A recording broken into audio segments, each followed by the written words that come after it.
Brovender, sir. You're muted, sir.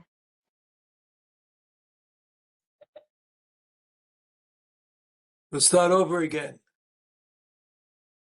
This is Rabbi Chaim Brovender, Rosh Yeshiva, the WebYeshiva, and we're going to learn a little bit about the Seder, what it is that we are obliged to do and how we can fulfill that obligation.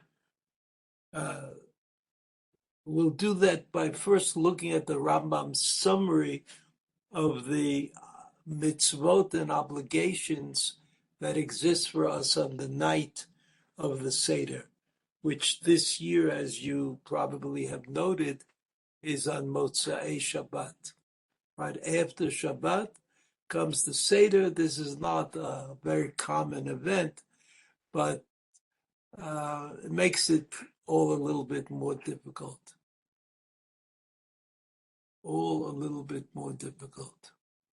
So let's look at the Rambam. What I'm looking at is Hilchot Chametz U'Matzah of the Rambam,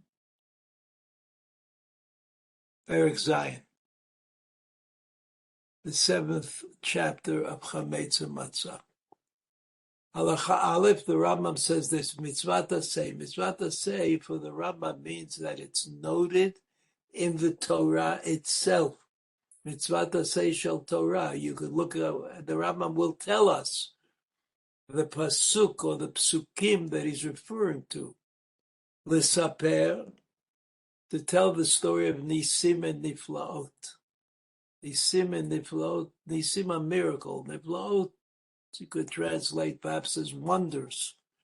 The Rambam doesn't tell us exactly what we're supposed to say, what the words of Sipur, Nisim, and Niflaot, but it would seem from reading the Rambam that they are my words. I don't just say words that are written in the Torah, even though the source of the story is in the Torah, in the Parashiyot of Shemot, Va'era Bo B'Shalach. In those 4 parashiyot are the story of Yetziat Mitzrayim. L'saper b'nisim b'niflaot shenasu l'avotenu b'Mitzrayim. This emphasis on avotenu, that it's a family matter. We all are we all received the force of the nisim and niflaot, which took place in the time of our forefathers, has an effect on us today. Belel Chamisha Asar B'Nisan, on that one night, is a special mitzvah. Even though we think about Yetziat Mitzrayim when we do a lot of mitzvot, but there's one mitzvah that we think about one day of the year, and that's Sipur, right? L'saper, there's the Rambam said l'saper, that's the action of the mitzvah. To tell a story, we all do that all the time. Now we have to tell the story of Nisim and Niflaot, Shenasu Labotenu b'Mitzrayim, Belel Chamisha Asar b'Nisan, on the night that begins the 15th day of Nisan, right? The 15th day of Nisan, which this year is on Motzei Shabbat. Shene'emar, and I told you that the Rambam says, whenever there's a mitzvah tasei shel Torah, whenever there's a mitzvah tasei shel Torah, there's a pasuk that has to be mentioned. So the pasuk in Shmot Perek Yud Gimel, Zachor et hayom hazeh sheyatzatem miMitzrayim. Zachor, remember it, remember the day. And one way of remembering is to say it, to speak it.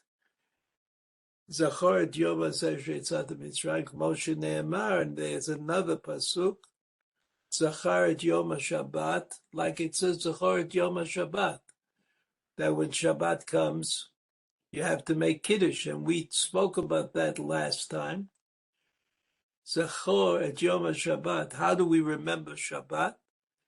We make Kiddush, we say, I know that it's Shabbat. Okay, there's something, the Rambam hasn't quite spoken of all the things that we would like to know about, but we'll get to it. Minayin shebelel chamisha asar. How do we know that the day that's referred to in the pasuk that says Zachor hayom hazeh asher yetzatem miMitzrayim. Zachor hayom hazeh. So the Rambam says Minayin shebelel chamisha asar.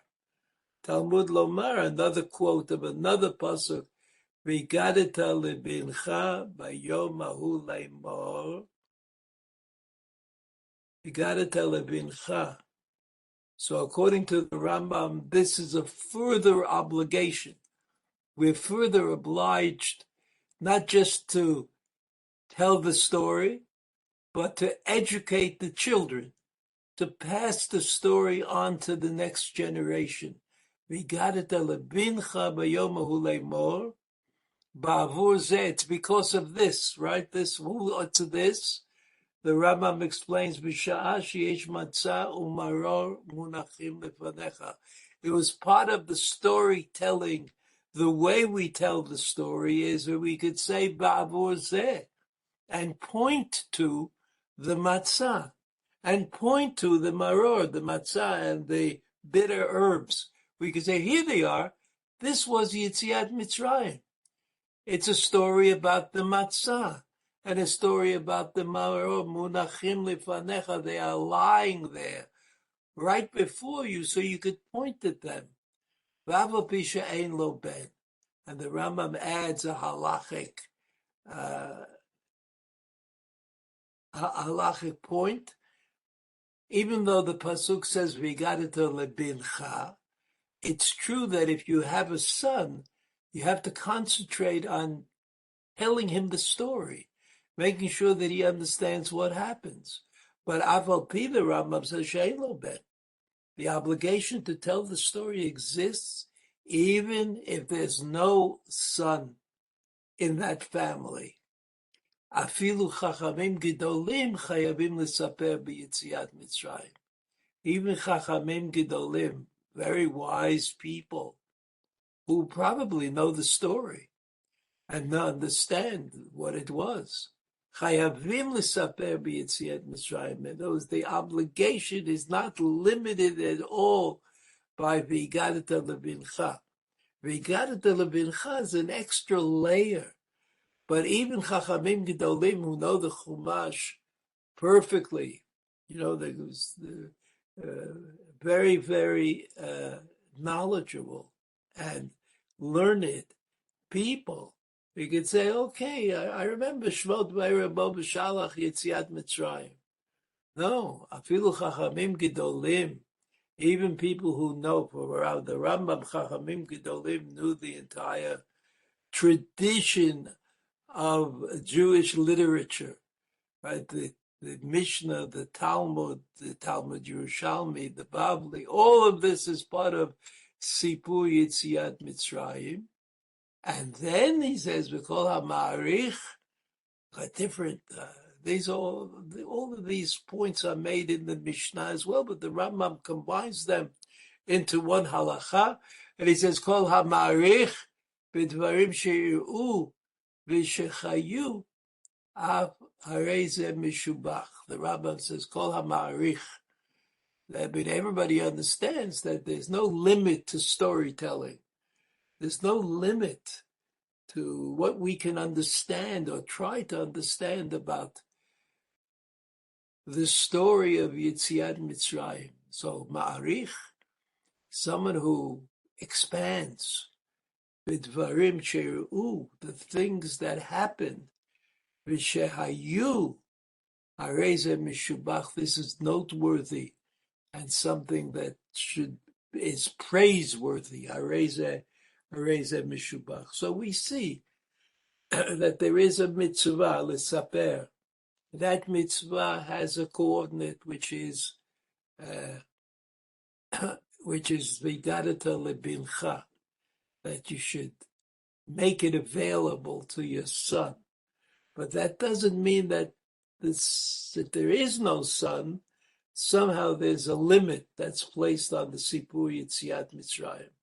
So that means that the Sipur Yetziat Mitzrayim that we are about to encounter is a story that I tell myself and I tell my son. Another way of saying is I participate in telling the story. I personally participate as though I left Mitzrayim, And I also have to tell the story in a way that makes it accessible to others at the table who are younger than I am, who are less learned than I am, perhaps, and who are coming in order to become part of this process. When we look at Halacha Bet, he starts out by saying, Mitzvah lo di'ala banim. That's what he said above in Halacha Aleph. He got it lebincha, but he's going to explain that. Vafilu lo sha'alu, and if they didn't ask you a thing about what was going on. So that means that, the Rambam, of course, the implication is that there are things that you did that encourage the questioning. You did things that'll make the children say, what's going on? Look again, Halacha Bet, Mitzvah lo di'ala banim, vafilu lo sha'alu. Vafilu lo sha'alu. I have to understand that it seems that asking the question is part of telling the story. I want the children to ask the question. I want them to wonder what is going on and why are we doing these weird things that we only do on the night of Pesach. Afilu lo sha'alu, even if they haven't asked. Again, asking is part of the telling. You can't tell people a story unless they're interested in it. What makes them interested? Sha'alu. Shneimar v'yigadata lebincha. Again, the Rambam quotes that pasuk twice. Lefi da'ato shel ben avi melamdo. Here you have the Rambam, the educator. You have to tell him things that he understands. You tell him things that he understands. If you have people, children, at your Seder who are not so well learned, they haven't spent years in Yeshiva studying Jewish texts, you have to be able to connect. That's the essential point of education. You have to teach the student, Ba'asher hu sham, as he is. You can't say, I don't teach students. I just say, give out information. Lefi da'ato shel ben aviv milamdo. A person, the father, who's teaching the son, aviv milamdo. Da'ato shel ben has to be considered. You have to relate to the ben, to the child, or to an adult. A ben can be an adult as well. Vidato shel ben aviv melamdo. Ketzad. For example, I'll give you an example. Im haya katan o tipesh, if he was a child, or if he was, not very clever. Omer lo bini, kulanu ayinu avadim. Bini, my son, I want you to understand that we were all slaves in Egypt. Kimo shivchazo, like this woman who is helping us, serving. Shivchazo. Or kimo eved zeh, or like the slave that is helping us out to maintain our home. B'Mitzrayim, we were in Egypt, we were slaves. And so you have to tell him exactly what a slave is. What is slavery? Slavery seems to be a loss of independence in making decisions. Kamo eved zeh, b'Mitzrayim, u'v'layla hazeh pada otanu HaKadosh Baruch. God redeemed us from this state that we were in. That we were in. HaKadosh Baruch Hu b'yotziyanu l'chairut, that He took us out of slavery to freedom. Zman chairutenu. I mean, these are words that, we sort of know what they mean, but we could think about them.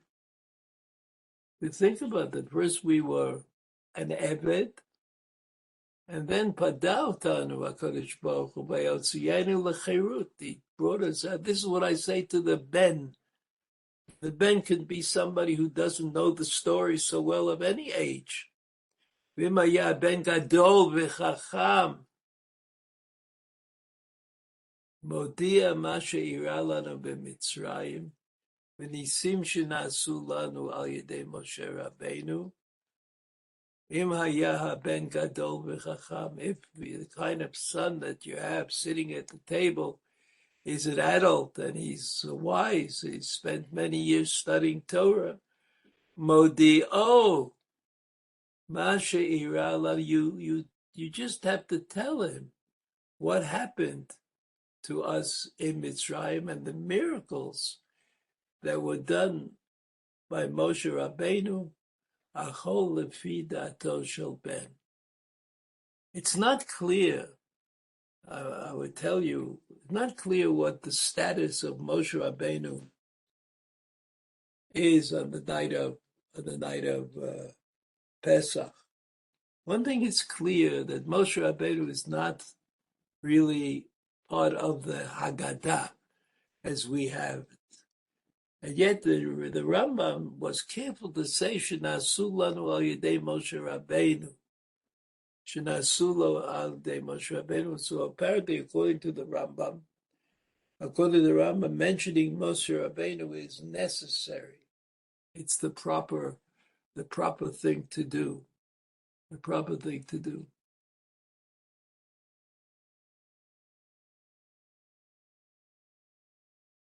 Halacha Gimel, I think we'll do one more halacha for now.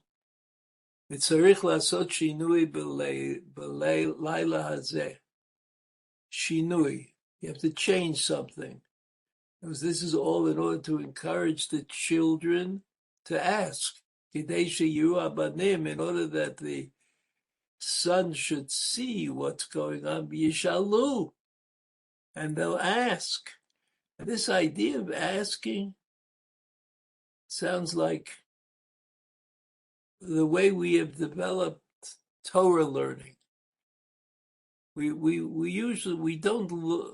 had even children at a very young age are taught the Gemara, and the Gemara is itself a question and answer kind of method. The Rambam said, "V'yomru ma nishtana halayla hazeh mikol halaylot," and it's the banim who should ask the question, but the Rambam wants it to be a real question. Ma nishtana halayla hazeh mikol halaylot. Why is this day so important? Now, what this question is that the children are asking is not perfectly clear. In what way?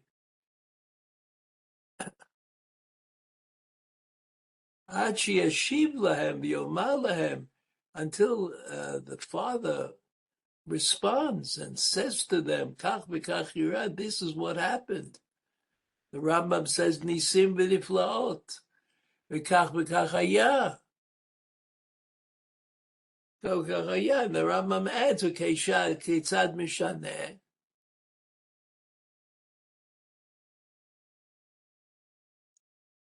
What should he do? I mean, how do you change something? What do you change? V'chalek lahem kaliyot v'egozim.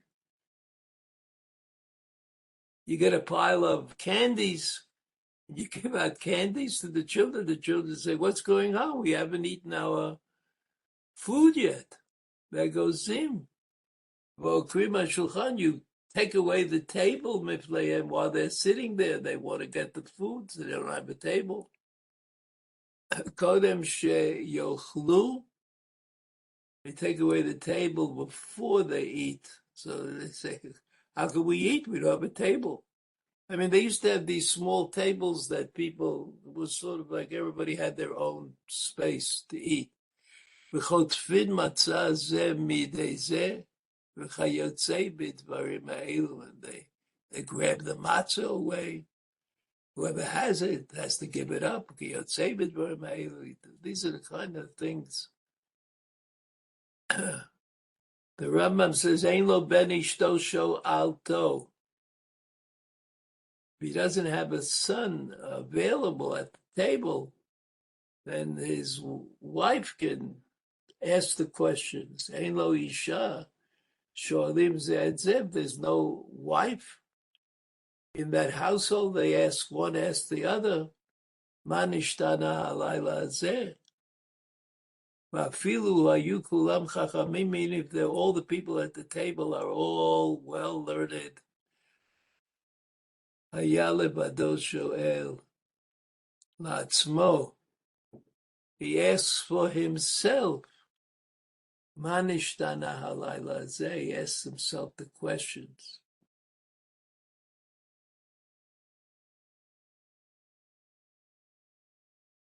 So it would seem that according to the Rambam, V'yigadata lebincha is an essential part of the telling of the story. It has to be appropriate for the people who are there. It has to be something that reflects the miraculous nature of Yetziat Mitzrayim. And it's something that relates to the people who are there. Bincha is an inclusive term, which means any of your children at any time of their lives, even if they're much older and more learned,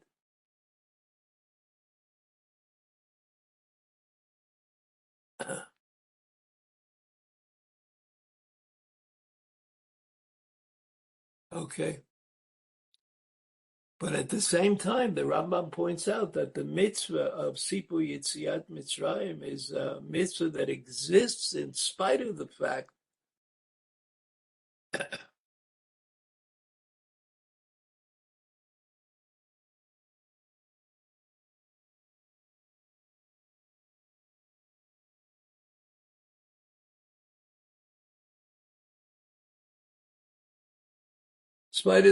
that there is no son to teach. So I would say that the mitzvah of Sipu Yetziat Mitzrayim is a curious one, because on the one hand, it's educational, because I do it for my son, or however I define the notion of son, I do it for them, but I also do it for myself. If there are no children, if there are no people to share the event with, if there are no people who might ask the questions of Manishtana,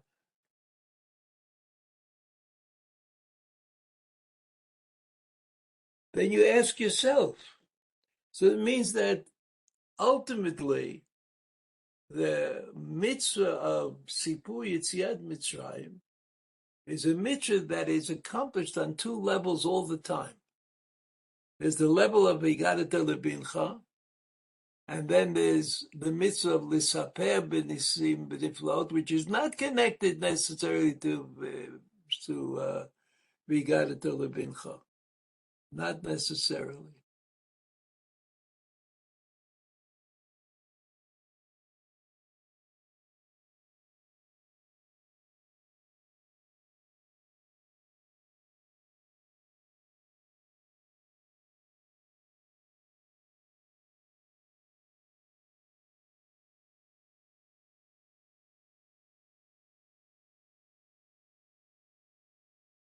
So now let's look at the Haggadah and see. Well, we discussed Kiddush. So Kiddush is something that we say on Shabbat every week and on every Yom Tov, and is not really part of the Sipur Yetziat Mitzrayim. But when does the Sipur Yetziat Mitzrayim start? Right here. You see this comment, the blue is comments. Shoteb haseibat smol. You have to lean on your left side when you drink the wine. So you drink, everybody has to drink the wine of Kiddush. We spoke about that. Everybody has to drink the wine of Kiddush because it's also the first of the 4 cups that the Chachamim instituted on the night of the Seder. The night of the Seder, you have to drink 4 cups of wine, designated different places in the evening, and they are parallel to the 4 types of redemption that are mentioned in the Pasuk. V'otzeiti, v'itzalti, v'lakachti, v'ga'alti, v'heveti. Actually, there are 5. But the Chachamim established 4 cups of wine. 4 cups of wine, so that the beginning of the story of Yetziat Mitzrayim is when I drink the wine. Everybody has to drink their own cup of wine. It's not like Friday night where you kind of share the cup of wine, or you could share the cup of wine that you made Kiddush with, and everybody drinks a little bit, and altogether somehow you've done the proper thing. But here, in this case, you have to drink the cup of wine because it's also not only the cup of wine that goes with Kiddush, but it's also the cup of wine that goes with the obligation of 4 cups of wine on the night of the Seder. Right? Then we do urchatz, karpas, yachatz. We do things that are a little strange. Urchatz is we wash our hands without making a bracha, and then we eat a little bit of karpas, right?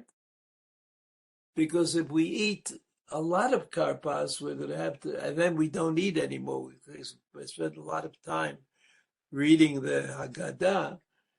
So if we don't eat for a long time, we become chayav in a bracha achrona.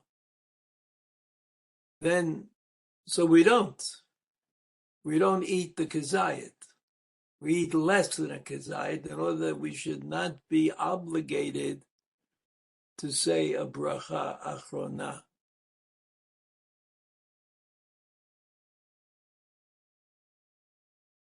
But of course, we have to make a bracha on the whatever you eat for karpas. Then suddenly we take the matzah. We are sitting with a setup. The setup varies from place to place, but there are 3 matzot.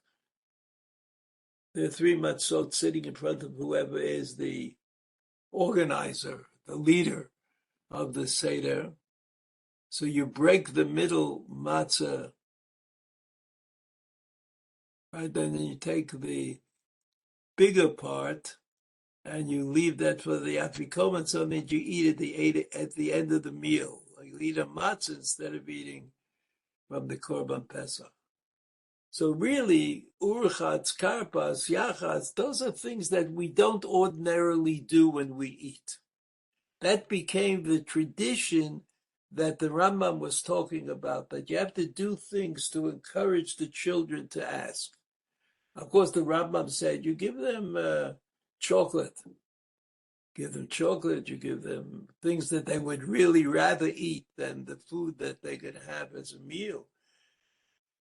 So what we do is urchatz, karpas, yachatz, we sort of do things that encourage the question. Like, why do we do this? Why are we doing it? And this is an introduction. This is an introduction to the Maggid. Now, in this edition, In this edition of the Haggadah, the Haggadot have become very standard. But still, we have at this time, the beginning of the Maggid, we have Ha Anya. Ha means this is it. So you point at it. You point at it, or you pick it up and say, this is it, Lachma Anya. Lechem Oni, the poor man's bread. Achalu Avatana Ba'ar de Mitzrayim, that our forefathers ate in the land of Mitzrayim. And in memory of that, I say now, Kol Dichvin Yetei V'Yechol, all those who are hungry should come and eat. Kol Ditzrich Yetei V'Yifsach, all those who are needy should come and partake in what we are going to eat for the Pesach, for the Korban Pesach. I mean, the way I understand it is that we started off with the idea of Lechem Oni, that we were impoverished. And therefore, what's left of that part of the story of Yetziat Mitzrayim is my positive attitude to people who are needy. Kol dichvin yetei v'yechol, kol ditzrich yetei v'yifsach. This is not so much the theme of Yetziat Mitzrayim, but I could understand it. The achalu avotana ba'ara de Mitzrayim, this is what the people ate when they were slaves in Mitzrayim, and what's left in me about those people and what they were doing is that I want to share with others who are needy. I want to be able to give them what we didn't have in Mitzrayim. The end of the paragraph says, Hashata hacha l'shana haba ba'ara Yisrael. In other words, people are aware that the story of Yetziat Mitzrayim is about Yetziat Mitzrayim and not about us so much. Because Hashata hacha, we weren't taken out of Mitzrayim to be in Bavel. We weren't taken out of Mitzrayim or to speak Aramaic. We were taken out of Mitzrayim to come to Eretz to receive the Torah and called Eretz Canaan. But Hashata hacha. So that's part of the story. Maybe it could have been. It could have been forever. But we didn't deserve it. That's also part of the story. Maybe not the ikar of the story that we're going to tell. We're going to tell the story of Lachma Anya diachalu abatana ba'ara de Mitzrayim. L'shana haba ba'ara de Yisrael becomes a hope. And hopes are also part of the story. I mean, you don't hope about things that are not going to be. I mean, you know that they're not going to be. You hope about things that you know will be.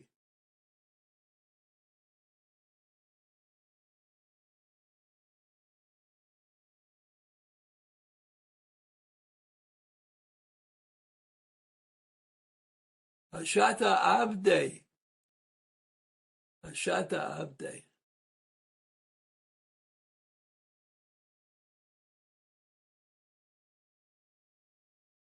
Who are the Avadim? The ones who eat Lechem Oni, Ba'ara de Mitzrayim.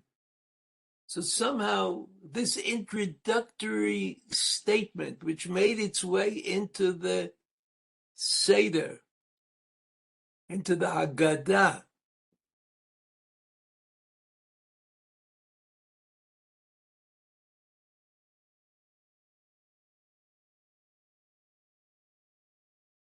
Hashata Abdei. I mean, what are we talking about? Now we are slaves. We're back again to the way we were. We're not dominant in the world as yet. Hashata Abdei. Now we are unfortunately enslaved. Shana haba b'nei chorin.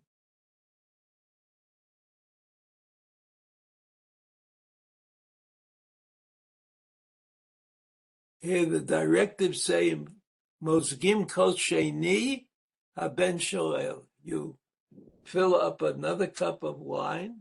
You always have that cup of wine before you. Haben shoel. And your son asks as follows. Now, the first of them, first question is a very serious question. Every other night we eat chametz, unleavened bread, and matzah. Both kinds of bread, chametz bread and matzah bread. Halayla hazeh kulo matzah.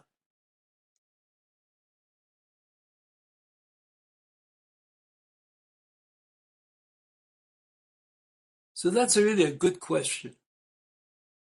In other words, if the Torah wanted us to designate the matzah as part of the story of the Yetziat Mitzrayim, here it is, to point at it. Halach ma'anya. This is it. This is the story. So wouldn't it be enough to say that the obligation is to eat matzah on the night of Pesach? Why is there a corroborative obligation to avoid chametz? Why do we have to avoid chametz? I mean, it's true. I mean, the people who Yetziat Mitzrayim, they probably didn't have chametz because they were consumed by the need to have bread and leave quickly, and that was the answer was matzah. So I understand that. I tell the story about making the matzah, about eating the matzah, about taking the matzah. I mean, that's the story. Chametz is not in the story. It just happens if you only eat matzah, you don't have chametz. But I mean, we have developed a separate idea that you've got to get rid of the chametz no matter what. Chametz is one of the things that great Rabbanim, poskim, deciders, halachic deciders, have not been able to change our dedication to ridding ourselves of the chametz. I remember years ago, Rabbi Scheinberg here in the neighborhood that I live in published a newsletter where he said that he thinks it's more important that the women should prepare themselves for the Seder and think about the story that they're going to tell than cleaning the cracks between the balatot. You know, it's like this funny story. So what happened was that some of the women who didn't clean between the balatot suddenly realized that they were not doing the right thing and started cleaning.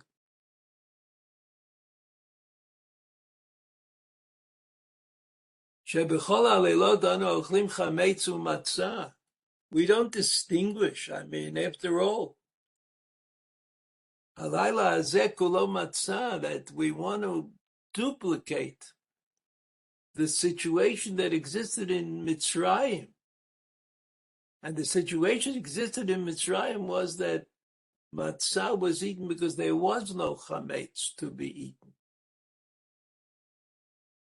And so the way we understand it, I mean, I'm not answering the question, but I'm just sort of telling you what the question is. I mean, what story do you tell?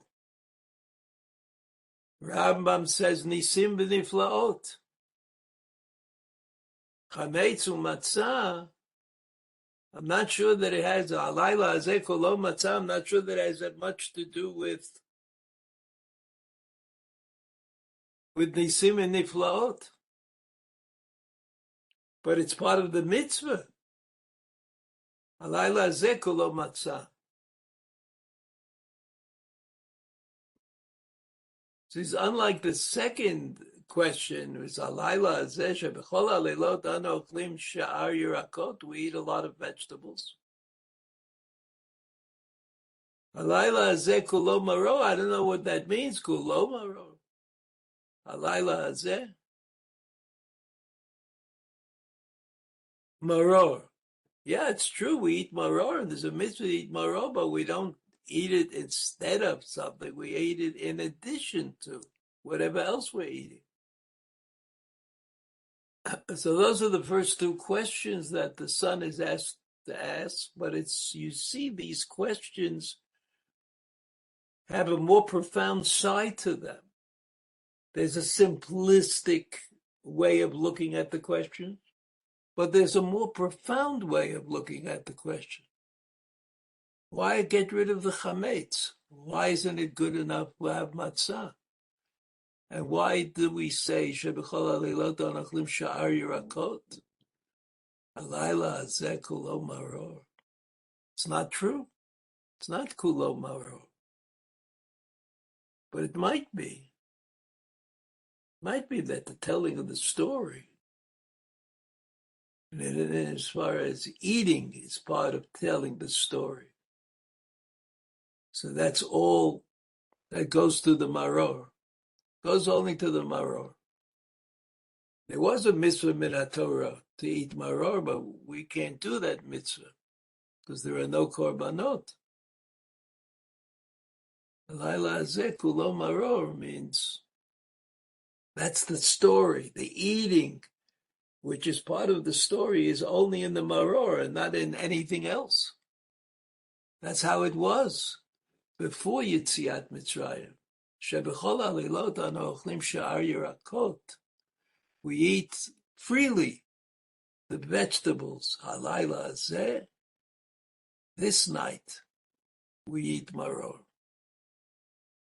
Okay, I think we've done a few things tonight. We'll continue in Yirtzeh Hashem, I think, next week on Sunday night. Check it out, and you will see. All the best. Be well. Thank you very much, Rabbi. Thank you very much, Rabbi. I really appreciate it. See you next time.